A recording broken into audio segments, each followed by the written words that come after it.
Morning student. आपको electrochemistry में molar conductivity तक हमने बता दिया था और उसका न्यूमेरिकल सोल्व करा दिया था। मोलर कंडक्टिविटी में आपके नेक्स्ट टर्म आती है मोस्ट इंपोर्टेंट। जैसे पहले वाले पार्ट के अंदर मोस्ट इंपोर्टेंट टर्म की आपके नेल्सन इक्वेशन, यहां पर मैं मोस्ट इंपोर्टेंट टर्म है कोलराउस लॉ।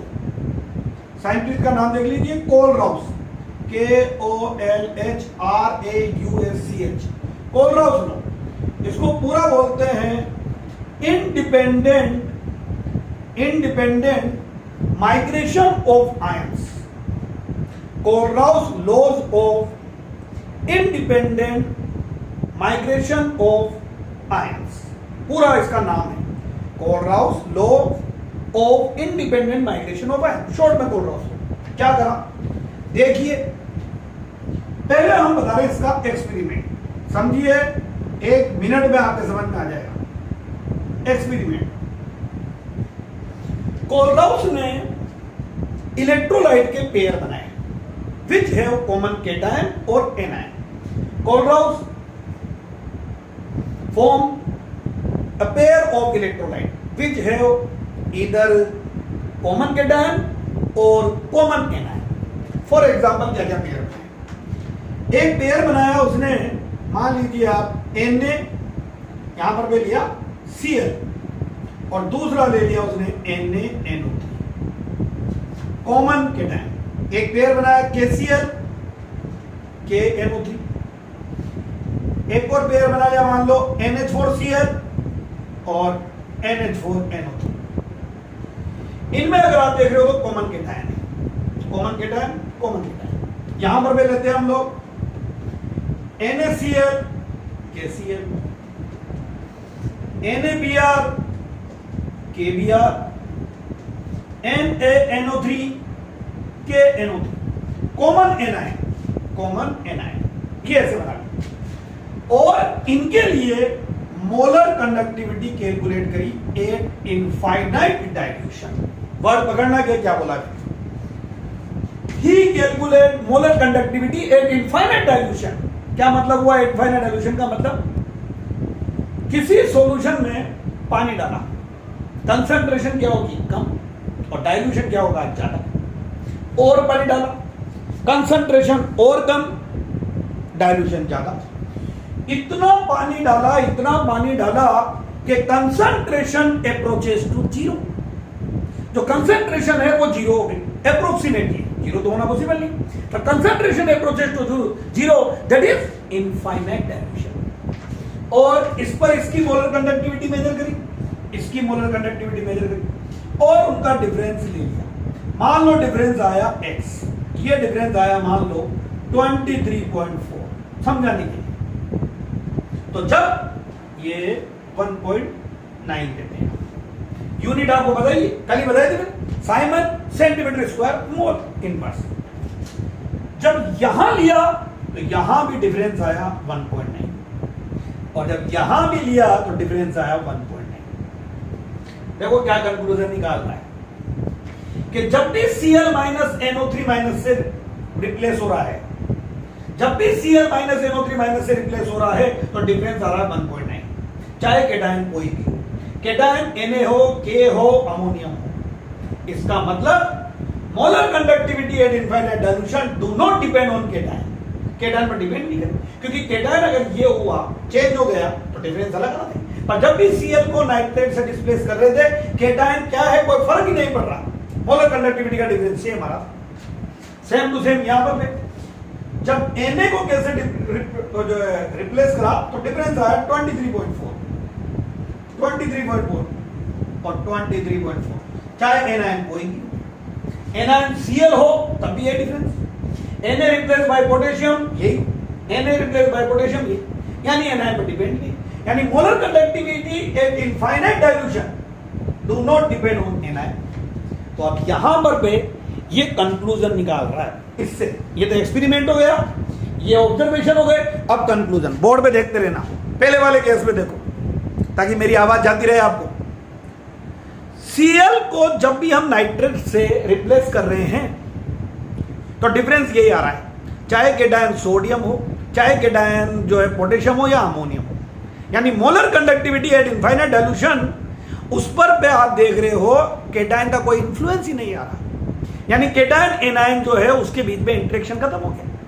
Na का कोई रोल नहीं है, पोटेशियम का कोई रोल नहीं है, अमोनियम का कोई रोल नहीं है, क्योंकि दोनों जगह पर पे सेम आ रहे हैं। अभी और बताते हैं, यहां देखो कि जब भी Na को कैसे रिप्लेस करा, ये डिफरेंस आ रहा है, चाहे केटायन एनायन जो है ClO, Br या नाइट्रेट हो, यानी डिपेंड नहीं करेगा।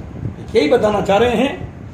आप देखोगे, मैंने कल परसों आपको बताया था कि यहां इलेक्ट्रोलाइटिक कंडक्टेंस जो आप पढ़ रहे हो, आयनिक कंडक्टेंस जो पढ़ रहे हो, इसके अंदर में होता है कंडक्टेंस थ्रू आयंस। तो रेजिस्टेंस क्यों था, मैंने रीजन बताया था कि जब केटायन मूव करता है तो एनायन उसको अट्रैक्ट करेगा, केटायन मूव टुवर्ड कैथोड तो एनायन अट्रैक्ट करेगा, वो पूरी ताकत से नहीं जा पाएगा, तो कंडक्टिविटी में अपना पूरा रोल नहीं दे पाएगा। जब एनायन एनोड पर जा रहा होगा तो केटायन अट्रैक्ट करेगा। मैं क्या बताया कि अब केटायन का कोई रोल नहीं, अब केटायन का कोई रोल नहीं, यानी इनफाइनाइट डाइल्यूशन एक ऐसी कंडीशन है when concentration approaches to zero there is no interaction between ions। जब केटायन मूव कर रहा होगा तो एनायन का कोई रोल नहीं होगा, जब एनायन मूव कर रहा होगा तो केटायन का कोई रोल नहीं होगा, यानी आयंस इंडिपेंडेंटली माइग्रेट करेंगे, इंडिपेंडेंटली माइग्रेट करेंगे आयंस। और आयन अगर इंडिपेंडेंटली माइग्रेट करेंगे तो कंडक्टिविटी की वैल्यू क्या आएगी, मैक्सिमम, और उसी को बोलते हैं molar conductivity at infinite dilution. और उसका दूसरा नाम जो बोर्ड में आया है, लिमिटिंग मोलर कंडक्टिविटी। किसी इलेक्ट्रोलाइट के लिए मोलर कंडक्टिविटी की वैल्यू इससे ज्यादा हो ही नहीं सकती। क्यों नहीं हो सकती ये बताइए आप, रीजन, क्योंकि यहां रेजिस्टेंस जो है वो तो खत्म हो गया। अब केटायन मूव करेगा तो एनायन का कोई रोल नहीं है, तो बोलो Cl मूव कर रहा है, Na का कोई रोल नहीं, Cl के साथ क्या है तब भी वो तो Cl उतना ही कंट्रीब्यूट करेगा, Cl अमोनियम के साथ भी उतना ही कंट्रीब्यूट करेगा, सोडियम Cl के साथ भी वही रोल देगा, सोडियम इसके साथ भी वही रोल देगा, दोनों जगह इसके रोल इक्वल है, तो ये तो कैंसिल हो गए, डिफरेंस इसकी वजह से आएगा, दोनों सेम है, डिफरेंस इसकी वजह से आ जाएगा। और इसीलिए इसको बोलते हैं Kohlrausch law of independent migration of ions. ये एक्सपेरिमेंट हो गया, और एक्सपेरिमेंट के बाद ये इसके ऑब्जर्वेशन हो गए, ऑब्जर्वेशन के बाद अब मैं आपको इसका कंक्लूजन बता देता हूं, और फिर इसका हम बताएंगे मैथमेटिकल फॉर्म। इंपॉर्टेंट है, जैसे नेल्सन इक्वेशन थी उधर, इधर कोलराउस, और ये आपका चैप्टर यहां खत्म होगा, फिर आपके अभी तो और इसके न्यूमेरिकल और ये है वो पढ़ाएंगे आपको सब। तो दोबारा सुन लीजिए कि क्या बोल रहा है ये यहां पर स्टेटमेंट, कोलराउस लॉ का स्टेटमेंट क्या कह रहा है, चलो सुनिए पूरा एक्सपेरिमेंट करने के बाद। Kohlrausch law of independent migration of ions,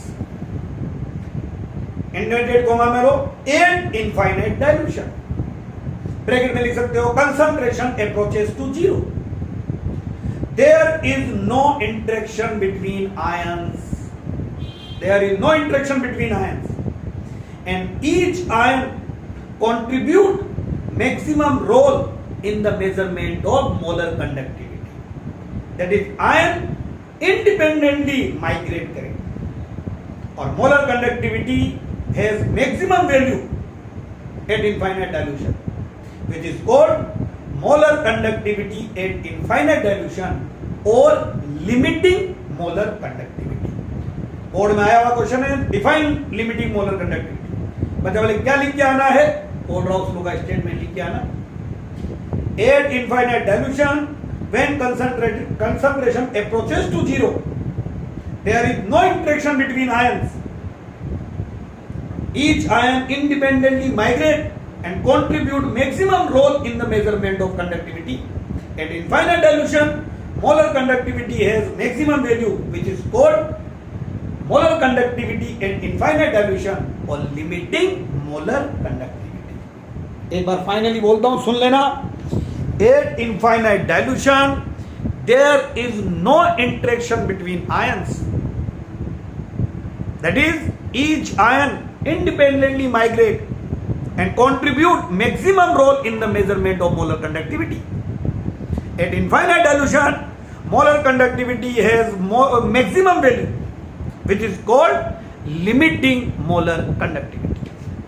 और अब आता है इसका मैथमेटिकल एक्सप्रेशन। आ जाइए, mathematical expression for Kohlrausch law. बोलने में बहुत बड़ा है, लिखने में बहुत छोटा। Inverted comma, molar conductivity of an electrolyte at infinite dimension. कितना लंबा एक लाइन बोली, पर देखो कितना। Molar conductivity of an electrolyte at infinite dimension. Molar conductivity of an electrolyte at infinite dimension is equal to sum of all ions. ये हो गए आपके पास में केटायन का नंबर और ये केटायन की मोलर कंडक्टिविटी, ये एनायन का नंबर और ये एनायन की molar conductivity at infinite dimension. ये लो भाई, ये कोलराउस लॉ। अभी इसको दोबारा बोलते हैं, molar conductivity of an electrolyte at infinite dimension is equal to sum of ionic conductivity of all cations and all anion at infinite dilution। infinite dilution पर cation जितने हैं उनकी मोलर कंडक्टिविटी, क्योंकि यहाँ दूसरा रोल तो खत्म होता है। मतलब बोले कि सर इनमें जो रेजिस्टेंस होगा वो खत्म। अब केटायन पर एनायन का कोई रेजिस्टेंस नहीं है और एनायन पर केटायन का कोई रेजिस्टेंस नहीं है। Each ion contribute maximum role. तो यहाँ पर इसको तो बोलेंगे हम लोग molar conductivity of electrolyte at infinite dimension, molar conductivity of cation at infinite dimension, molar conductivity of anion at infinite dimension. तो फिर ये क्या चीज है, नंबर ऑफ केटायन, और ये क्या चीज है, नंबर ऑफ एनायन। अब आप किसी के लिए भी लिख सकते हो, फॉर NaCl लिखिए भाई, NaCl molar conductivity at infinite dimension NaCl is equal to Na plus and Cl minus. बस आपको इसकी वैल्यू देगा, इसकी वैल्यू देगा, दोनों को ऐड कर दो, इनफाइनाइट डायमेंशन में डायरेक्ट है क्या, दूसरा वेक्टर है। कितना सिंपल क्वेश्चन, आपके बुक में दे रखा है ये क्वेश्चन और ये बोर्ड में आया 1 मार्क्स का हलवा। मतलब देखते करते मैग्नीशियम सल्फेट, बस डिसोसिएट करना आना चाहिए। मैग्नीशियम सल्फेट आपको वैल्यू दे रखी है, तो Mg+2 की वैल्यू और यहां पर पे सल्फेट माइनस। आप इन टेस्ट के क्वेश्चन देखना, इन टेस्ट में सोल्ड है ये वाला, दोनों की वैल्यू ऐड करो, ये वाला है। फॉर CaCl2 ये भी दे रखा है, तो बोलो भाई मोलर कंडक्टिविटी फॉर CaCl2, तो डिसोसिएट करना आता है Ca+2 और 2 molar conductivity of Cl minus. Dissociate करो, एक कैल्शियम आयन और 2 Cl minus. For AlCl3 molar conductivity AlCl3, molar conductivity Al+3 और 3 और ये Cl माइनस। खत्म। ये कोलराउस लॉ आपको अप्लाई करना आ गया, यानी at infinite dilution molar conductivity of an electrolyte is the sum of ionic conductivity of all cation and all anion at infinite dilution. और ये कोलराउस लॉ का मैथमेटिकल आपके पास में एक्सप्रेशन हो गया, ये दे देंगे आप। और अब आता है इसका एप्लीकेशन। चलो भाई सुनिए लास्ट हेडिंग इसकी, फिर आपको इसके न्यूमेरिकल बता देते हैं। न्यूमेरिकल भी इसी पे दे रखा जो मैं आपको समझाऊंगा। आ जाइए, थोड़े से देर का टॉपिक है, 1 मिनट में उसको भी समझा देते हैं। तो एप्लीकेशन ऑफ, और साफ होता रहेगा, आप आवाज सुनते रहिए मेरी। एप्लीकेशन ऑफ कोलराउस लॉ, और इसकी पहली एप्लीकेशन है मोस्ट इंपोर्टेंट एप्लीकेशन, कैलकुलेशन, ध्यान लगाना, of molar conductivity at infinite dilution for weak electrolyte. Weak electrolyte numerical दे रखा है, मैं आपको डेटा नहीं है मेरे पास, मैं XYZ से समझा दूंगा, आप अप्लाई कर लेना, आ जाएगा 101% आपको आएगा। एम है कैलकुलेशन ऑफ, इसको समझिए क्या बोलोगे, molar conductivity at infinite dilution for weak electrolyte. तो आपको दिया गया एम, देखिए calculate molar conductivity at infinite dilution for acetic acid. अब क्या बोलेगा सर ये एसिटिक एसिड कैसे लिख दिया, लिख सकते हैं, पहले मैं पूरा लिख देता हूं, CH3COOH। ये आपको एम है कैलकुलेट करना है। बच्चा बोलेगा ये क्या चीज है, तो थोड़ा सा नॉलेज के लिए आपको बता दें हम, एसिटेट आयन Ac माइनस, ये होता है CH3COO माइनस। तो इसको शॉर्ट में लिख दिया जाता है AC माइनस, एसिटेट आयन। ये AC माइनस का मतलब है acetate ion.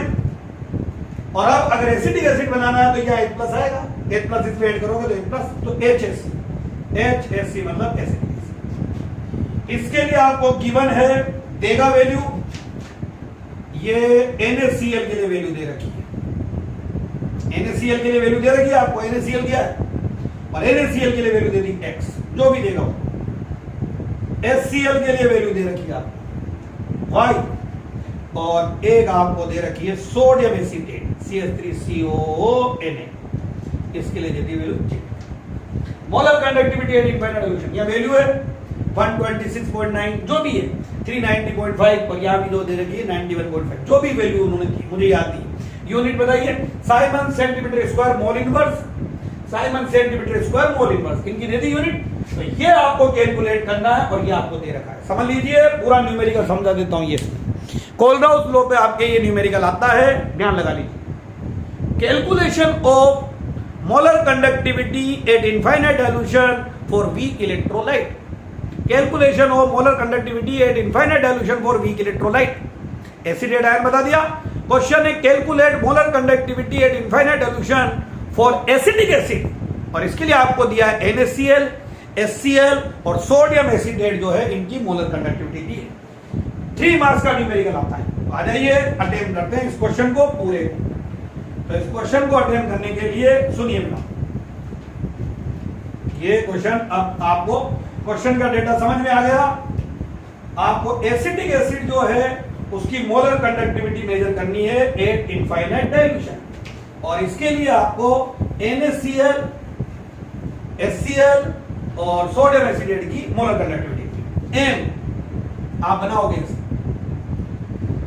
Lambda m infinite calculate करना है। लगा लो, बोल रहा हूं CH3COO माइनस और H, ये हमारा आना चाहिए गिवन। बोलिए, मैं देखा सोडियम एसिटेट CH3CONA, ये रखा भी, कुछ भी किसी भी रेंडम में आप ले सकते हो, CH3CO माइनस, और ये हो गया Na प्लस। Very good. बोला भाई HCl के लिए वैल्यू दी हुई है, ये H प्लस और ये Cl माइनस। इक्वेशन 1, इक्वेशन 2, और ये NaCl, तो ये हो जाएगा Na प्लस और ये हो जाएगा Cl माइनस। इक्वेशन 3। और राउस लॉ अप्लाई कर दिया आपने सब पे, देख लीजिए आप। ये कैलकुलेट करना है, ये वाला दे दिया, ये वाला दे दिया, ये वाला दे दिया। अब इन 3 इक्वेशन का आप क्या करोगे, आपका एम आ जाए। ये तो मैं आपको 11 से सिखा रहा हूं, हेस लॉ से। तो बोलो भाई, मैं 1 और 2 को ऐड करूंगा तो ये होगा, ये दोनों ऐड हो जाएंगे, और ये दोनों ऐड होकर मेरा काम हो गया। पर मतलब बोलेगा सर साथ में ये भी तो आएंगे, तो इसको क्या कर दूंगा मैं माइनस, माइनस कर दी, ये कैंसिल और ये कैंसिल, ये दोनों आ गए, ये दोनों आ गए। तो बोलो वैल्यू, ये प्लस प्लस और ये माइनस, इसकी वैल्यू दे रखी है, इसकी वैल्यू दे रखी है, इसकी वैल्यू दे रखी है, तो ये दोनों तो प्लस हो जाएंगे और ये माइनस हो जाएगा। दोबारा 1 और 2 को प्लस करो तो ये प्लस होएंगे, साथ में ये भी प्लस होएंगे। इसको माइनस करो, माइनस करते हैं साइड माइनस, ये कैंसिल और ये कैंसिल, क्या करा, ये प्लस और ये माइनस। लाओ क्या करना है हमें, देखा मैं फाइनली बोलो, इक्वेशन 1 प्लस 2 माइनस 3, बोलो CH3CONA plus CH3HCl minus CH3NaCl। Value put करवाओ, आप तो समझ ही गए। CH3COO माइनस Na प्लस, उसके बाद प्लस में H प्लस, प्लस में Cl माइनस और माइनस Na प्लस, और यहां माइनस आया तो साइन चेंज हो गया, Cl minus, cancel cancel Na से, और ये Na कैंसिल, दोनों आ गए, दोनों आ गए, और इन दोनों की वैल्यू इसके इक्वल है। जब इसके इक्वल है तो हमारी फाइनल जो इक्वेशन बनी वो फाइनल नीचे के बाद में देख करके आप फाइनल इक्वेशन जो बनाओगे तो बोलो भाई हमारी फाइनल इक्वेशन क्या बनने जा रही है। देखिए बेटा यहाँ फाइनल इक्वेशन ये और ये बच गया, इसकी वैल्यू उसकी इक्वल है, तो हमें इनफाइनाइट डाइल्यूशन पर एसिटिक एसिड की वैल्यू निकालनी। ये इसके इक्वल हो चुका था, बोलो क्या हो जाएगा। इसकी वैल्यू दी हुई है न्यूमेरिकल में, प्लस इसकी वैल्यू दे रखी है माइनस इसकी वैल्यू, तो ये दोनों वैल्यू ऐड करके इसको माइनस कर दो, आपके पास वीक इलेक्ट्रोलाइट जो है उसकी मोलर कंडक्टिविटी आ जाएगी एट इनफाइनाइट डाइल्यूशन। ये हुआ application of कोलरॉस, calculation of molar conductivity of weak electrolyte at infinite dilution. तो इसके लिए आपको 3 स्ट्रॉन्ग की देंगे, इक्वेशन अरेंज करो, उनको मल्टीप्लाई करके किसको प्लस करना है किसको माइनस, अपना एम लियो और आपका निवेदन। Okay, thank you.